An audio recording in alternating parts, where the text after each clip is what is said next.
सतरंगी स्कर्ट वाली छोरी के साथ पावर स्टार पवन सिंह ने किया धमाल डांस।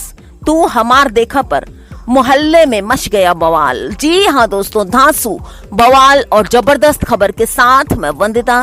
नमस्कार, आइए जानते हैं पूरी खबर विस्तार से। Bhojpuri superstar power star Pawan Singh और शिल्पी राज का नया गाना तू हमार देखा धड़ल्ले से वायरल हो रहा है। इस वीडियो को अब तक 17 मिलियन व्यूज मिल चुके हैं।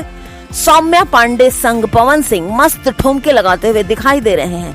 इन दोनों की केमिस्ट्री वाकई कमाल की है। पवन सिंह शिल्पी राज ने इस गाने को गाया है।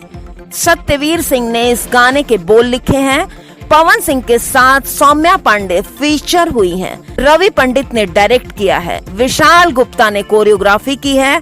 तू हमार देखा सॉन्ग को जबरदस्त वाला रिस्पांस मिल रहा है। आपने तो देख ही लिया होगा, और अगर नहीं देखा तो जरूर देखिए दोस्तों, और साथ ही कमेंट करके ये भी बताइए कि पावर स्टार आपको कैसे लगते हैं।